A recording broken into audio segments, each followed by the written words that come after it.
The Bank of China told their depositors that their savings accounts are now investment products and can no longer be withdrawn. And to stop the people from trying to withdraw their money, the CCP deployed tanks.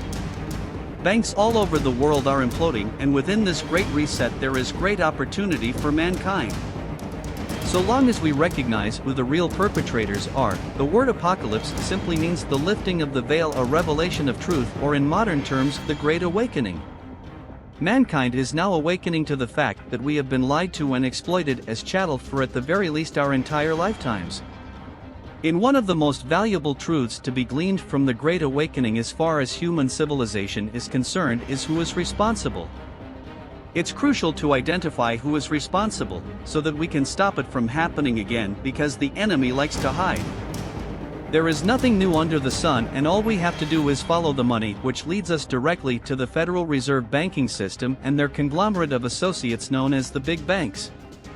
We can trace the big banks back to Mayor Rothschild, who famously said, "Give me control of a nation's money supply and I care not who makes its laws." And he was likely speaking about the usury laws that for centuries prevented people from charging interest on loans because it was considered theft. If all men are created equal, then the banks should be acting more like a service industry, not profiting off other people's debt. But Mayor Rothschild was able to bypass these usury laws, because the Rothschild banking dynasty was merely a front for the royal bloodlines.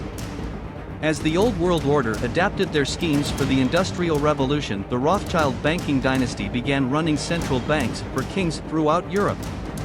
And in America they partnered with the Morgans to create the Federal Reserve banking system, which would normalize usury and debt for generations to come. For millennia, usury was considered immoral and denounced by major religions and philosophers. But today it's completely normal in the West to be broken by debt and at the same time, considered successful, but this is new. Many places still see usury as a crime against humanity. Libya had gone from one of the poorest countries to the richest in Africa by creating its own bank backed by gold and silver and no usury. By 2011 the people of Libya were beginning to know real wealth, and Gaddafi was about to spread this model throughout all of Africa. But the old world order had other plans, and so Libya was looted and destroyed. The big banks and their royal inbred masters are responsible for the entire clown show we are seeing today. The Rockefeller families and Big Pharma engineered the year 2020 as the Black Swan event to collapse the world economy so that the old world order can discreetly become the new world order.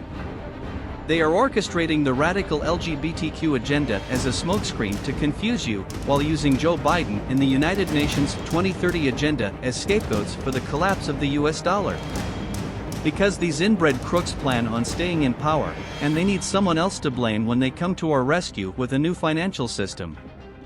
Fortunately, this great awakening has revealed that we no longer need the old world order's big banks. We now have over a decade of cryptocurrency stress testing that proves we don't need centralized banking. And we have centuries of stress testing that proves the stability of gold and silver. The new world order is just the old world order, a cabal of parasite crime families feeding off of humanity. If we fail to take control of our own destiny now, then the new world order will succeed and mankind will be eradicated. The choice is ours and there won't be a second chance. And it's the same reason that it will never, ever, ever be fixed. It's never going to get any better. Don't look for it. Be happy with what you got. Because the owners of this country don't want that. I'm talking about the real owners now. The real owners, the big wealthy business interests that control things and make all the important decisions. Forget the politicians. The politicians are put there to give you the idea that you have freedom of choice. You don't. You have no choice. You have owners. They own you. They own everything. They own all the important land. They own and control the corporations. They've long since bought and paid for the Senate, the Congress, the state houses, the city halls. They got the judges in their back pockets, and they own all the big media companies, so they control just about all of the news and information you get to hear. They got you by the balls. They spend billions of dollars every year lobbying to get what they want. Well, we know what they want. They want more for themselves and less for everybody else. But I'll tell you what they don't want. They don't want a population of citizens capable of critical thinking. They don't want well-informed, well-educated people capable of critical thinking. They're not interested in that. That doesn't help them. That's against their interest. That's right. They don't want people who are smart enough to sit around the kitchen table and figure out how badly they're getting fucked by a system that threw them overboard 30 fucking years ago. They don't want that. You know what they want? They want obedient workers. Obedient workers. People who are just smart enough to run the machines and do the paperwork, and just dumb enough to passively accept all these increasingly shittier jobs with the lower pay, the longer hours, the reduced benefits, the end of overtime, and the vanishing pension that disappears the minute you go to collect it. And now they're coming for your Social Security money. They want your fucking retirement money. They want it back so they can give it to their criminal friends on Wall Street. And you know something? They'll get it. They'll get it all from you sooner or later because they own this fucking place. It's a big club, and you ain't in it. You and I are not in the big club.